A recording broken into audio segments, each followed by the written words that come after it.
Hello students, कैसे बेटा? Good evening सबको। चलिए आज बेटा अपन नया टॉपिक स्टार्ट करते हैं, वो है Raoult's law.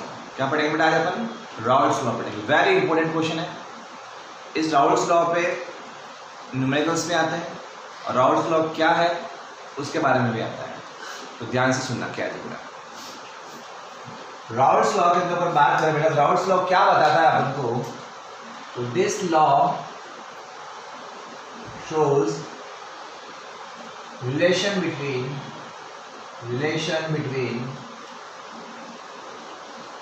concentration and pressure। ये किसके रिलेशन बताता है बेटा आपको? कंसंट्रेशन और प्रेशर के बारे में रिलेशन बताता है। कौन? Raoult's law. ध्यान रखना है, राउल्स लॉ किसके बीच में रिलेशन बताएगा आपको बेटा? कंसंट्रेशन एंड प्रेशर के बीच में। पहले ये बात ध्यान रखना जरूरी है आपको। क्लियर हो गई बात आपको बेटा? राउल्स लॉ क्या किसके बीच में रिलेशन बताता है आपको? कंसंट्रेशन और प्रेशर के बीच में रिलेशन बताएगा आपको। ठीक है, तो अब देखिए बेटा, राउल्स लॉ जो है ना बेटा, इस राउल्स लॉ के तो दो कंडीशन है बेटा। कितने कंडीशन है? दो कंडीशन। तो पहले मैं आपको बता रहा हूं condition number one. Condition number one, तो राउल्स लॉ की पहली कंडीशन क्या है? ध्यान से सुनना।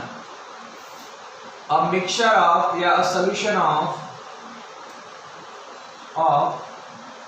volatile solute and volatile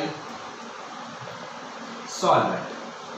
बेटा मैं एक ऐसा सोल्यूशन ले रहा हूं जिसके अंदर दोनों वॉलेटाइल है, सोल्यूट भी वॉलेटाइल है और सॉल्वेंट भी वॉलेटाइल है। क्लियर हो गई बात आपको? ऐसा सोल्यूशन जिसके अंदर both components are volatile, in this condition how Raoult's law will apply, ये देखना है आपको। ठीक है बेटा, तो इधर देखिए क्या कहता है राउल्स लॉ। पहले लिखता हूं सिंबॉलिक फॉर्म में ताकि आपको डेफिनेशन बनाने में इजी रहे बेटा। राउल्स लॉ कहता है बेटा कि P proportional X। Raoult's law क्या बोलता है बेटा? P proportional X। P का मतलब यहां पे किससे बेटा? P मींस क्या है यहां पर? Partial pressure. क्या है? Partial pressure. और X है बेटा मोल फ्रैक्शन। क्या है यहां पर? Mole fraction. अब सुनिए आप इसकी thesis क्या है ध्यान से। According to Raoult's law, the partial pressure of any gas, यहाँ पर अपन वर्ड यूज कर सकते हैं बेटा, यहाँ पर वेपर प्रेशर यूज कर सकते हैं। क्या कह सकते हैं इसको? वेपर प्रेशर ज्यादा अच्छा रहेगा। इसको हम कहते हैं वेपर प्रेशर। अब सुनिए बेटा, according to Raoult's law, the vapor pressure of any component, अब आपको पता है बेटा सॉल्यूशन के दो कंपोनेंट होते हैं, सोल्यूट एंड सॉल्वेंट। अब ध्यान सुनना। According to Raoult's law, the vapor pressure of any component in the solution,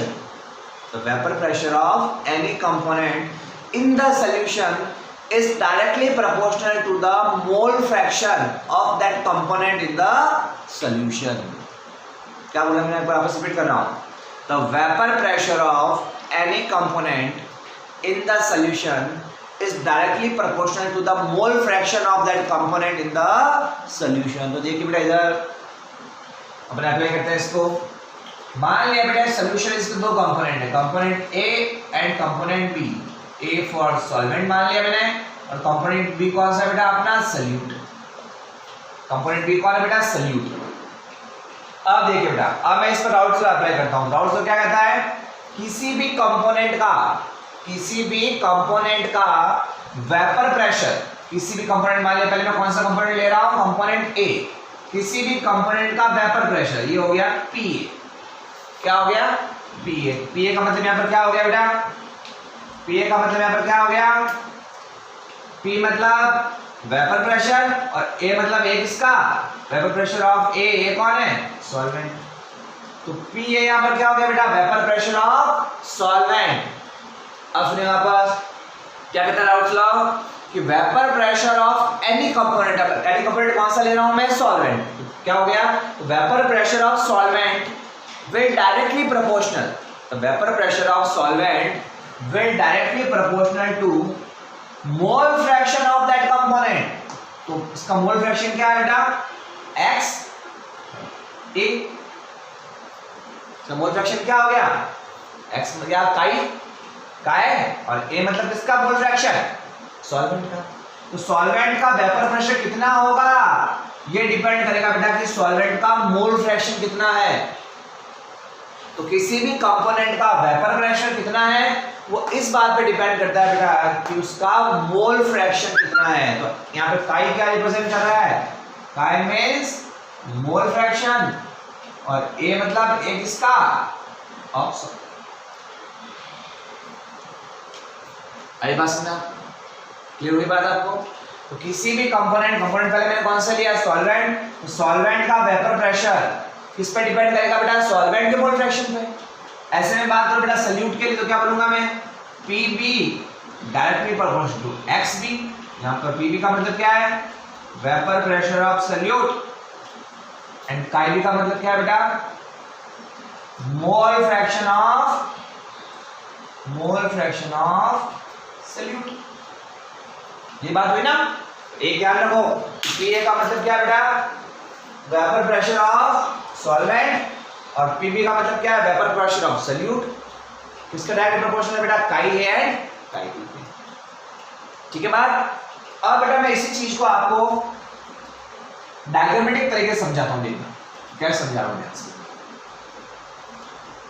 मान लिया सबसे पहले मैं एक कंटेनर ले रहा हूं बेटा, इसके अंदर सिर्फ सॉल्वेंट फिलअप कर रहा हूं। क्या फिलअप कर रहा हूं, इसके अंदर सिर्फ सॉल्वेंट। Close container. अब देखिए बेटा, इसको हीट कर रहा हूं प्योर सॉल्वेंट को, तो क्या बनेगी, वेपर बनेगी। क्या बनेगी बेटा, वेपर बनेगी। और ये मान लिया ये बेटा वेपर के पार्टिकल्स है। ये कौन सा पार्टिकल बेटा, वेपर पार्टिकल्स है, वेपर पार्टिकल है। और ये वेपर पार्टिकल क्या लगाएगा, वो बताया था मैंने आपको, जब भी किसी लिक्विड मिक्सचर को गर्म करते हैं अपन, लिक्विड को गर्म करते हैं बेटा, तो उसकी वेपर बनती है।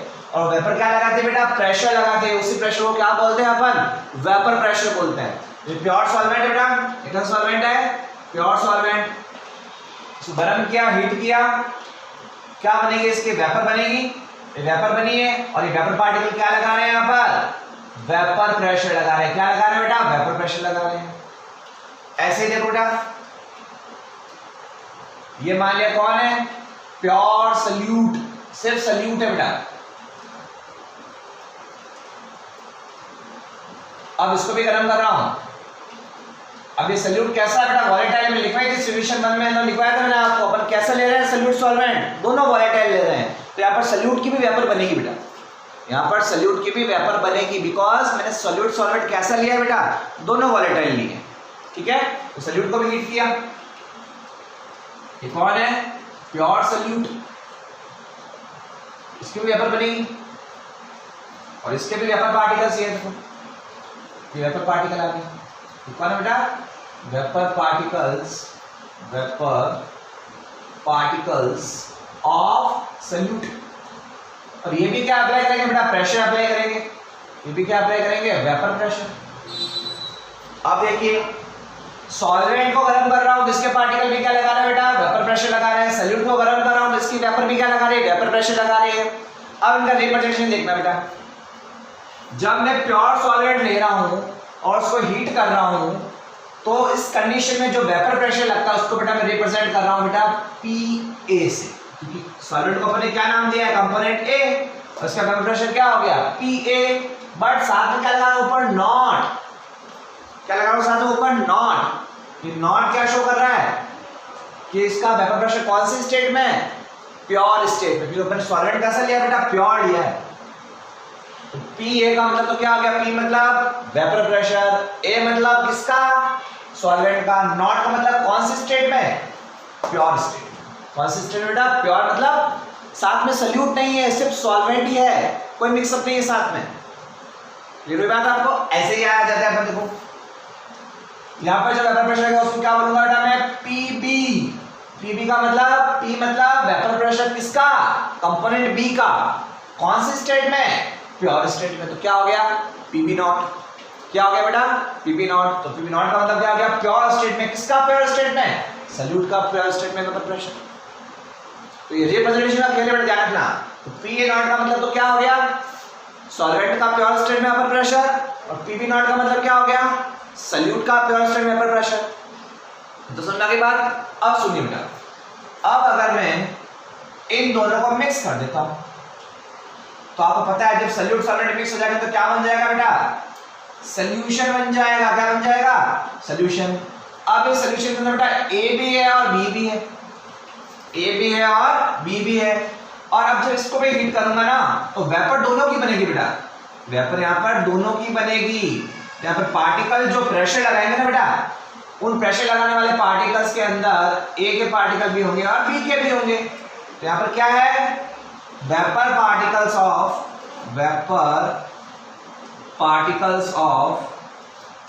ए एंड बी, दोनों के पार्टिकल्स होंगे बेटा यहाँ पर। और ये पार्टिकल्स क्या लगाएंगे, वेपर प्रेशर लगाएंगे। क्या लगाएंगे बेटा, वेपर प्रेशर लगाएंगे।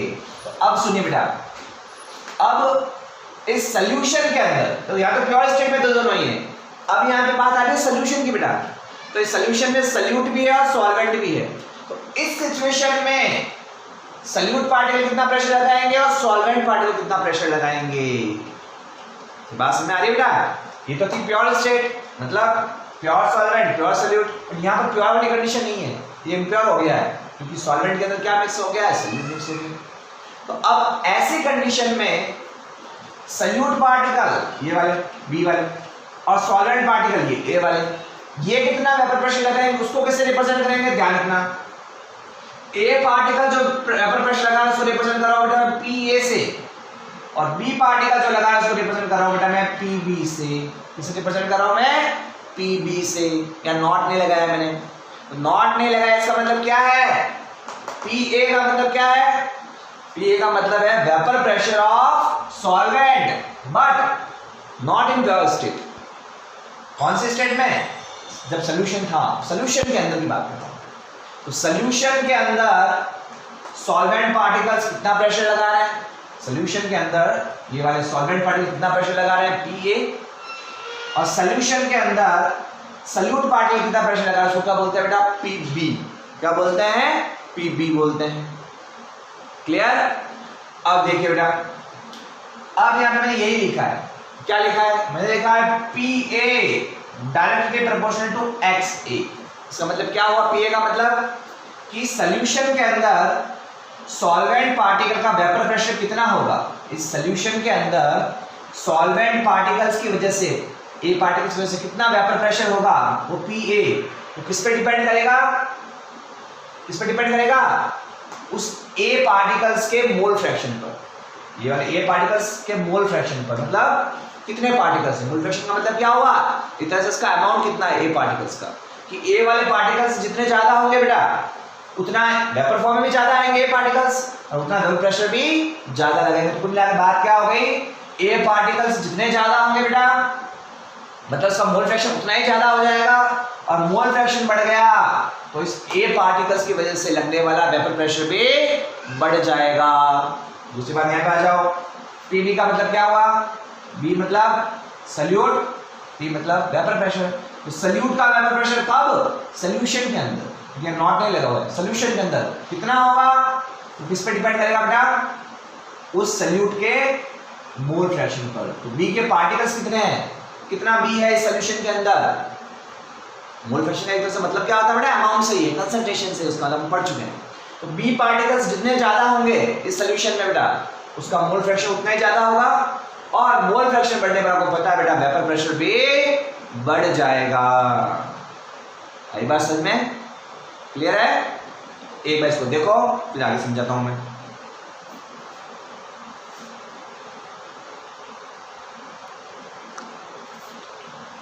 चलिए बेटा, तो अपने पास में दो रिजल्ट क्या है बेटा, P A proportional X A and P B proportional X B. अब देखिए आप इस समझ आगे बोले आपको, अब इसको अपन आगे थोड़ा इलुस्ट्रेट करते हैं।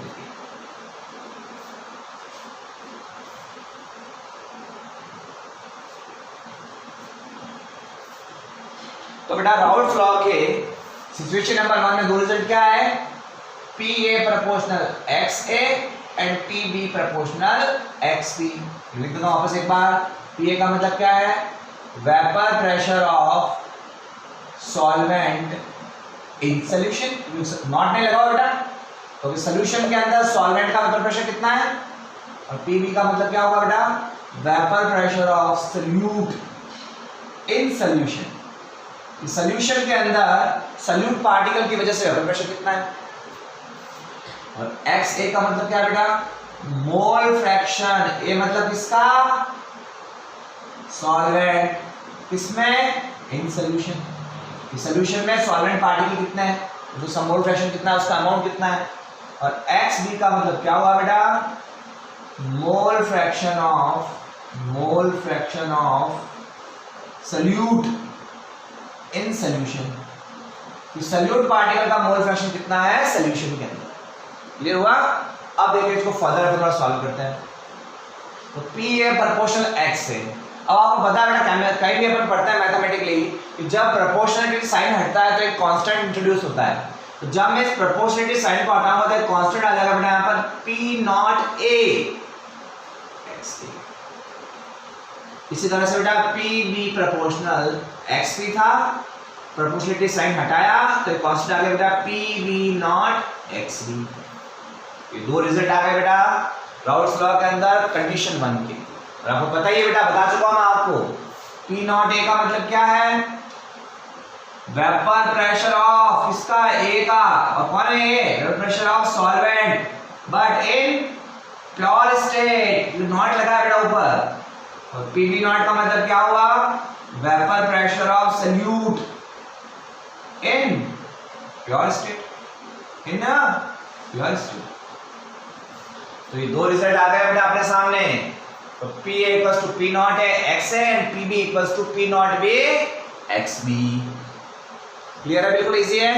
तो राउल्स लॉ के दोनों में रिजल्ट आ गए हैं आपके सामने। क्लियर। चलिए अब देखिए बेटा, अब बात करते हैं बेटा अपन कंडीशन नंबर 2 की। अब बात करते हैं बेटा अपन कंडीशन नंबर 2 की। कंडीशन नंबर 2 क्या है, ध्यान से देखना। कंडीशन सेकंड सुनना। A solution in which solute is non-volatile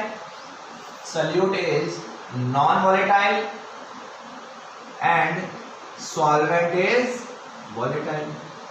अब बेटा एक ऐसा सोल्यूशन लेना है अपन को जिसमें सॉल्यूट तो कैसा होगा, नॉन वॉलेटाइल होगा बेटा। सॉल्यूट कैसा होगा आपका, नॉन वॉलेटाइल, बट सॉल्वेंट कैसा है, वो तो वॉलेटाइल ही। आपको मैं लास्ट क्लास कल क्लास में बता चुका हूं बेटा कि नॉन वॉलेटाइल का मतलब क्या होता है। तो ऐसा component which can not be vaporise, ऐसा कंपोनेंट बेटा जो वेपोराइज नहीं हो सकता, उसको अपन क्या बोलते हैं, नॉन वॉलेटाइल। यहाँ पे सॉल्यूट कैसा है बेटा, नॉन वॉलेटाइल है।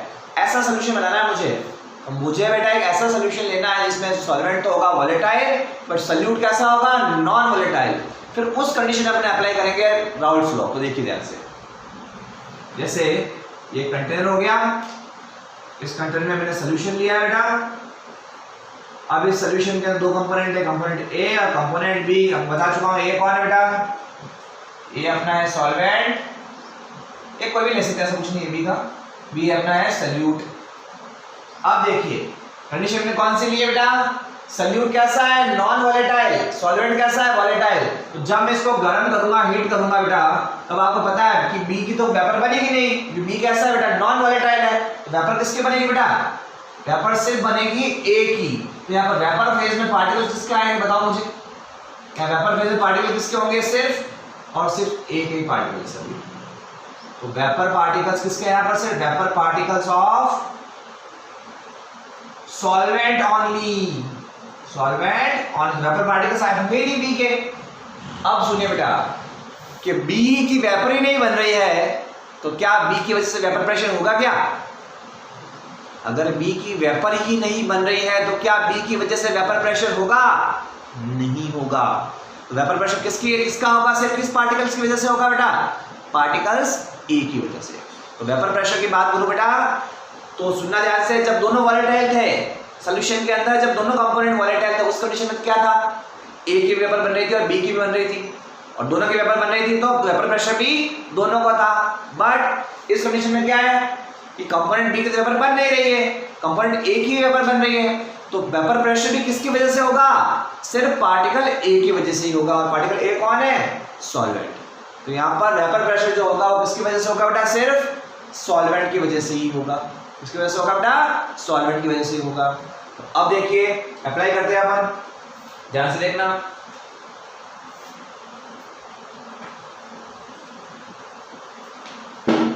आपको पता है बेटा पी सॉल्यूशन, ये सॉल्यूशन का वेपर प्रेशर जो होता है बेटा वो पी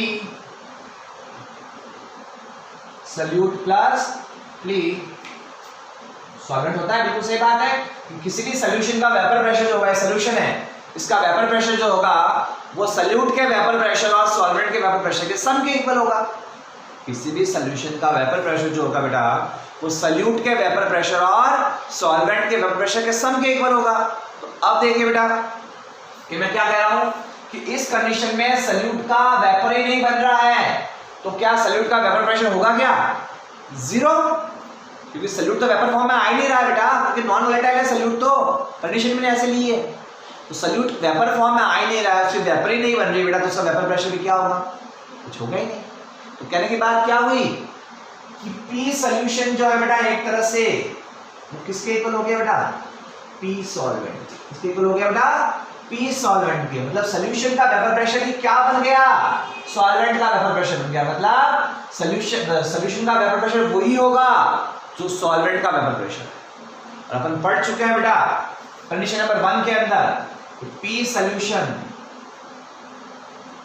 सॉरी पढ़ चुके, क्या पढ़ चुके हैं बेटा कि पी सॉल्वेंट या पी ए किसके इक्वल होता है बेटा, पी नॉट ए एक्स ए के। पढ़ा है अपन ने कंडीशन नंबर 1 के अंदर कि सॉल्वेंट का वेपर प्रेशर किसके अंदर, सॉल्यूशन के अंदर किसके इक्वल होता है, पी नॉट ए एक्स ए की जगह। तो मैं पी सॉल्यूशन की जगह पर पी सॉल्वेंट लिख सकता हूं। तो पी सॉल्वेंट क्या है, P A equals to P not A X A. तो चाहे पी सॉल्यूशन लिखूं चाहे पी सॉल्वेंट वाली की पूरी वैल्यू लिख दूं, बात एक ही है। तो मैं क्या लिख सकता हूं, P solution equals to P solvent. और आपको पता है कि पी सॉल्वेंट क्या होता है, P A equals to P not A X A, P not A X A, because P solution किसके इक्वल है, पी सॉल्वेंट के, बिकॉज पी सॉल्यूट क्या हो गया, जीरो। तो ये चीज आ गई है अपने यहां से। तो अपन क्या कह सकते हैं, यहां पे देखो, यहां पे डेफिनेशन बना रहा हूं मैं, अकॉर्डिंग टू राउल्ट्स लॉ। ध्यान सुनना बेटा, यहां से डेफिनेशन बना रहा हूं मैं, according to Raoult's law when a solute is non-volatile, according to Raoult's law, when a solute is non-volatile, in this condition vapor pressure of solution equals to vapor pressure of solvent, vapor pressure of solution equals to vapor pressure of solvent। Clear हो गई बात बेटा आपको। अब देखिए आगे देखो, आगे चलते हैं अपन, अब इसको थोड़ा फर्दर सॉल्व करते हैं अपन। यहां से मैं बात करूं बेटा तो क्या हो जाएगा, एक्स ए इक्वल टू क्या हो गया बेटा, P A upon P not A लिख सकता हूं ऐसे में। अब देखिए अगर by subtracting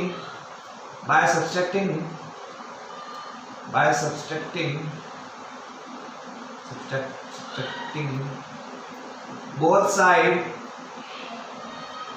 by 1 by subtracting 1 से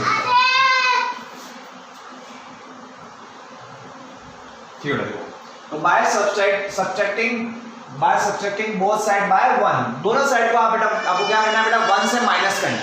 दोनों बोथ साइड को क्या करना है आपको बेटा, 1 से माइनस करना। तो देखिए कैसे होगा, 1 minus P A upon P not A equals to 1 minus X A, 1 minus X A. अब सुनिए बेटा, देखो अब सुनिए, अपन ने आगे पढ़ा था जब मोल फ्रैक्शन पढ़ा था, मैंने बताया था बेटा आपको, क्या बताया था कि एक्स ए प्रोपोर्शनल एक्स बी क्या होता है, एक्स ए प्रोपोर्शनल सॉरी एक्स ए प्लस एक्स बी क्या होता है बेटा, 1 होता है। ध्यान रखना, सॉल्यूशन के अंदर सॉल्वेंट का मोल फ्रैक्शन, ये एक्स ए क्या है, सॉल्वेंट का मोल फ्रैक्शन, और एक्स बी क्या है, सॉल्यूट का मोल फ्रैक्शन का सम हमेशा 1 होता है। किसी भी सॉल्यूशन में सॉल्वेंट और सल्यूट का मोल फ्रैक्शन का सम कितना होता है बेटा? 1 होता है। तो यहां से अगर मैं XA निकालना चाहूं या XB निकालना चाहूं, क्या आएगा? XB equals to 1 minus X। XB equals to क्या आ गया बेटा? 1 माइनस X है। तो क्या मैं यहाँ 1 माइनस X की जगह X भी लिख सकता हूं? तो देखिए कैसे लिखूंगा मैं यहाँ पर, ये लिख दिया XB। अब यहाँ पे क्या लेना है बेटा? एलसीएम लेना है। एलसीएम लेके जब आपको सॉल्व करोगे तो क्या आएगा बेटा? P not A minus PA upon P not. और यही बेटा अपना रिजल्ट है राउल्स लॉ के सेकंड सिचुएशन का। और इसी पे बेटा आते हैं बहुत सारे न्यूमेरिकल्स। क्या आते हैं इस पर? बहुत सारे न्यूमेरिकल्स आते हैं। और आपको पता चल गया होगा बेटा, कल मैंने पढ़ाया था आपको कि P not A minus PA, P not minus PA upon P not A क्या होता है? कल ही पढ़ाया था आपको। इसको क्या बोलते हैं? टर्म बताइए मैंने कल आपको। इसी को अपन बेटा बोलते हैं relative lowering of vapour pressure. कल पढ़ा था ना आपको? P not A minus P upon P not A को क्या बोलते हैं बेटा? Relative lowering of vapour pressure. किसके इक्वल होगा? XB के। और XB क्या है? Mole fraction. X मतलब मोल फ्रैक्शन किसका? B मतलब सल्यूट का। ये रिजल्ट है बेटा आपका राउल्स लॉ की सेकंड कंडीशन का। क्या रिजल्ट है?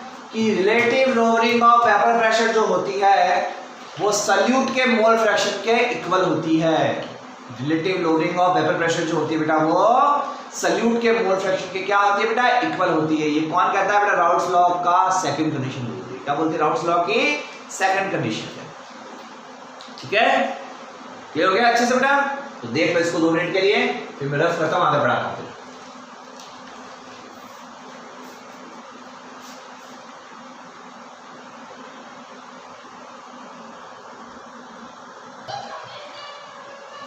चलिए बेटा, अपना राउल्स लॉ वाला टॉपिक पूरा हुआ। अब हम अगले टॉपिक पे चलते हैं बेटा, जो बहुत ही इंपॉर्टेंट टॉपिक है। उस पर सीधा क्वेश्चन आते हैं। नाम उस टॉपिक का बेटा ideal and non ideal solution. क्या नाम बेटा इसका? Ideal and non ideal solution. ध्यान से देखना बेटा, क्या टॉपिक है ये ideal and non ideal solution? क्या है? पहले बात करता हूं बेटा मैं आइडियल सॉल्यूशन की। किसको बोलूंगा मैं आइडियल सॉल्यूशन और किसको बोलूंगा मैं नॉन आइडियल सॉल्यूशन? इसमें क्वेश्चन डिफरेंस है आता है बेटा अपना, क्या आइडियल और नॉन आइडियल सॉल्यूशन में क्या डिफरेंस है? दोनों को सारी कंपैरेटिव स्टडी करते हैं बेटा, तो सुनना ध्यान से। पहले बात करता हूं आइडियल सॉल्यूशन की, देखिए ध्यान सुनना। A solution which follow Raoult's law और कैसे हेनरी लॉ, एक ही बात है। The solution, a solution which follow Raoult's or Henry law at all range of concentration and temperature. All range of concentration and temperature is called a true solution. Sorry, ideal solution. तो ideal solution बेटा एक ऐसा solution होता है बेटा जो कौन से लॉज को फॉलो करता है बेटा? राउल्ट्स और हेनरी लॉ को फॉलो करने वाला solution क्या कहलाएगा? या एक ही बोल सकते हो, राउल्ट्स भी बोल सकते हो, ऐसा कुछ नहीं है। A solution which follows Raoult's law at all concentration terms and temperature. ऐसा solution जो किसको फॉलो करे बेटा? A solution which follow which law बेटा? Which follows Raoult's law. जो कौन से लॉज को फॉलो करे बेटा? Raoult's law को फॉलो करे, उसको क्या बोलूंगा मैं? आइडियल सॉल्यूशन बोलूंगा। दूसरा इधर बात करूं मैं तो नॉन आइडियल सॉल्यूशन कौन से होंगे बेटा? ऐसे solution which does not follow, जो फॉलो नहीं करते बेटा राउल्ट्स लॉ को, does not follow Raoult's law. पहला डिफरेंस क्या हो गया बेटा? सिंपल है बिल्कुल। ऐसे सॉल्यूशन जो राउल्ट्स लॉ को फॉलो करेंगे उसको मैं बोलूंगा आइडियल सॉल्यूशन। ऐसे सॉल्यूशन बेटा जो राउल्ट्स लॉ को फॉलो नहीं करेंगे, उसका अपने रिजल्ट नहीं देंगे, उसको क्या बोलूंगा मैं? एक नॉन आइडियल सॉल्यूशन बोलूंगा। ठीक है, क्लियर हो गया? दूसरी बात, आइडियल सॉल्यूशन जो होता है बेटा उसके लिए डेल्टा V इक्वल्स टू 0 होता है। ये ध्यान से समझना बेटा क्या चीज बेटा? आइडियल सॉल्यूशन के लिए डेल्टा V इक्वल्स टू 0 होता है और नॉन आइडियल के लिए बेटा delta V naught equals to 0। Third एक बार साथ में समझा देता हूं आपको मैं। आइडियल सॉल्यूशन के लिए डेल्टा H इक्वल्स टू 0 होता है बेटा, और नॉन आइडियल के लिए delta H naught equals to 0 होता है। फोर्थ आइडियल सॉल्यूशन के लिए interaction between AA plus interaction between BB equals to interaction between AB, interaction between AB। और इधर बात करूं बेटा मैं, तो नॉन आइडियल सॉल्यूशन के लिए क्या होगा, interaction between AA plus interaction between BB is not equals to interaction between AB, not equals to interaction between A and B। एक बार इसको देखो बेटा, मैं समझाता हूं आपको, देखो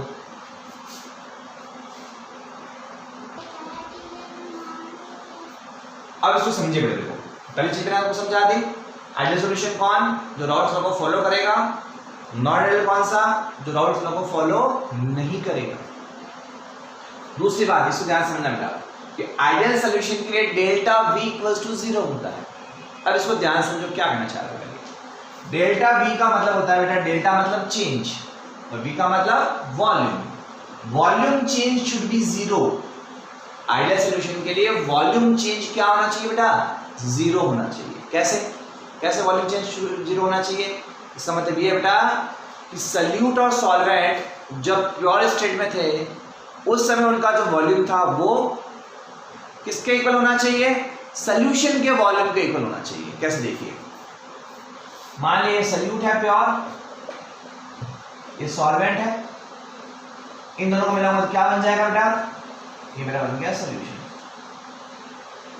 ये मेरा बन गया, ये मेरा सल्यूट। अब देखिए मान लीजिए 20 ml है, ये मान लीजिए मेरा सॉल्वेंट 80 ml है, तो ये सॉल्यूशन कितना होना चाहिए बेटा, 100 होना चाहिए, क्योंकि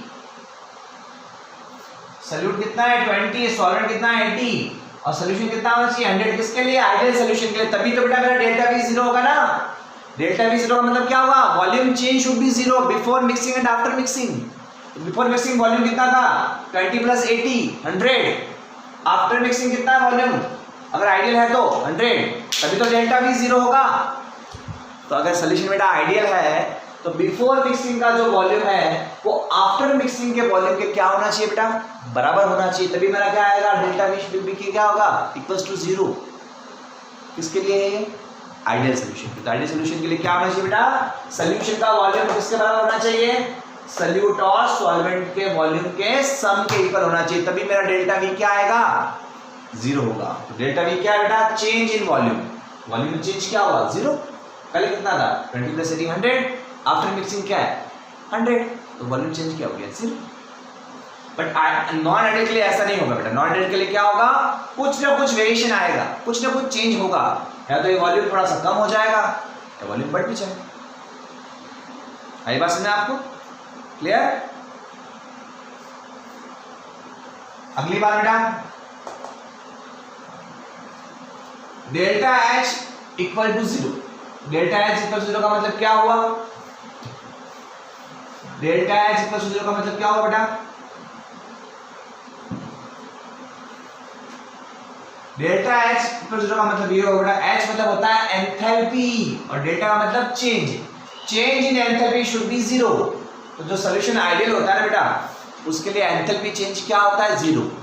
अब एंथैल्पी चेंज का मतलब यहाँ पे क्या होता है, एंथैल्पी चेंज 0 का मतलब ये है बेटा कि जब मैं सॉल्यूट और सॉल्वेंट को आपस में मिलाऊंगा ना, तो क्या बनाऊंगा मैं, सॉल्यूशन बनाऊंगा। उस प्रोसेस में हीट ना तो बाहर निकलनी चाहिए और ना ही हीट क्या होनी चाहिए बेटा, एब्जॉर्ब होनी चाहिए। मतलब रिएक्शन ना तो बेटा एक्सोथर्मिक होनी चाहिए ना ही एंडोथर्मिक होनी चाहिए। क्या कहना चाह रहा है कि जब मैं सॉल्यूट और सॉल्वेंट को दोनों को मिक्स करके क्या बनाता हूं बेटा, सॉल्यूशन बनाता हूं। ये सॉल्यूशन हो गया मेरा, ये मेरा हो गया सॉल्यूट, ये मेरा हो गया सॉल्वेंट, सॉरी ये मेरा सॉल्वेंट, ये मेरा सॉल्यूट, और क्या बना दिया मेरा सॉल्यूशन। इस प्रोसेस के अंदर हीट ना तो बाहर निकलनी चाहिए ना बेटा एब्जॉर्ब होनी चाहिए, तभी तो डेल्टा H 0 होगा बेटा।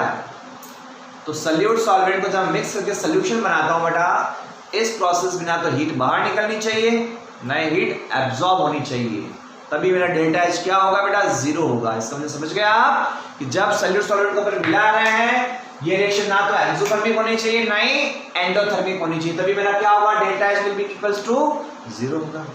बट नॉन आइडियल के लिए ऐसा नहीं है बेटा।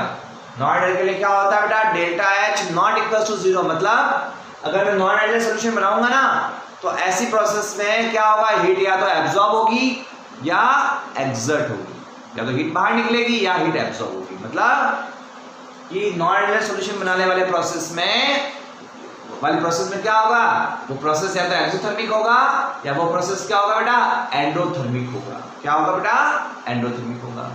Last, interaction between AA plus BB equals to AB।